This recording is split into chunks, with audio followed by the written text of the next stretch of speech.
Dumela Botswana. Hello, ladies and gentlemen. Welcome back to Indaba, Africa. This is Chris. Today's topic is the reopening of schools in Botswana, where in the past week, Botswana began returning to school. However, not all students have returned. We're going to talk about that topic here today and mention the stark contrast between Botswana and neighboring South Africa, where Minister of Education NG Motshekwa seems confused and befuddled by the events surrounding the reopening of schools in South Africa. Nonetheless, in neighboring Botswana, some schools have reopened in the past week. Schools were closed throughout the length of the nationwide lockdown in Botswana over the Wuhan coronavirus or COVID-19 pandemic. Now that lockdown began to be eased on the 21st of May, and schools finally in the first week of June 2020, students began returning.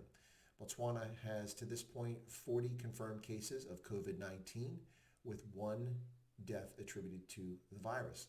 Now that death famously was someone who passed away before the country even realized it had a single confirmed case. Nonetheless, its measures appear to be holding for the time being, and the number of cases is not climbing. Statistics Botswana's most recent information on the number of school learners is from 2014, when 340,000 students were enrolled in primary school, 176,000 enrolled in secondary school. That's a disturbing figure in itself.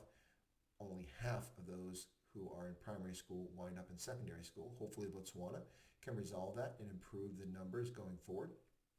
But 61,000 in tertiary education for just under 600,000 students enrolled in education in 2014. As I mentioned, this is the most recent information available from Statistics Botswana.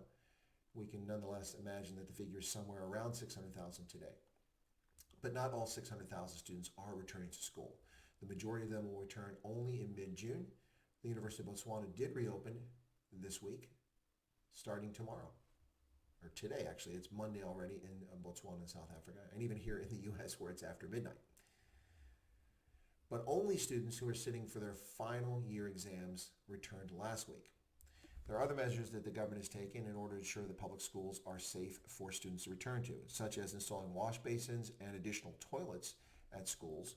And the second thing is that President Masisi has indicated that school class sizes have been reduced by half, which raises an interesting question. If you've reduced class size by half, have you increased the number of instructors or teachers? Simple math would tell me that if you cut class size in half, you'd have to have twice as many teachers, or you'd have to have a classroom without a teacher, and that teacher would teach for a little while in one classroom and then go to another classroom, which creates a very bizarre situation for learning. So I'm not really sure what the approach there is in Botswana, but nonetheless, they are taking measures. Those three measures are installing wash basins and toilets in schools, reducing class sizes by 50%, and also only letting those sitting for their final year exams return to school initially. However, by mid-June, all students will be returning, including those at tertiary education. Nonetheless, the secretary of the Botswana Federation of Public Sector Unions, that would be Tabukani Rari, is not satisfied. He has indicated that as little as 40% of schools are actually prepared. As many as 60% of public schools are not prepared. They've failed to meet the new hygiene standards that the government has set to fight COVID-19. That in itself is a bit disturbing. One will hope that those standards are met by the middle of June when these students return. Now, Rari said the following: the best solution in our view is that we should push the deadline or the timeline for reopening by 2 weeks. All schools should open at the same time.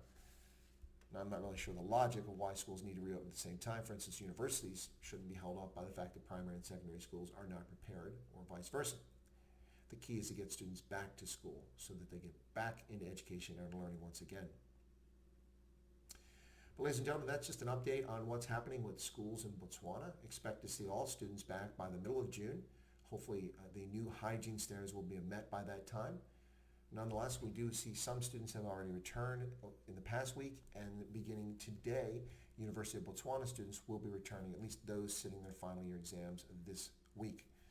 So thank you for tuning in. This has been a production of Indaba Africa, and I hope that you found this interesting or useful. If you're not a subscriber, feel free to subscribe to the channel by smashing that subscription button right down there.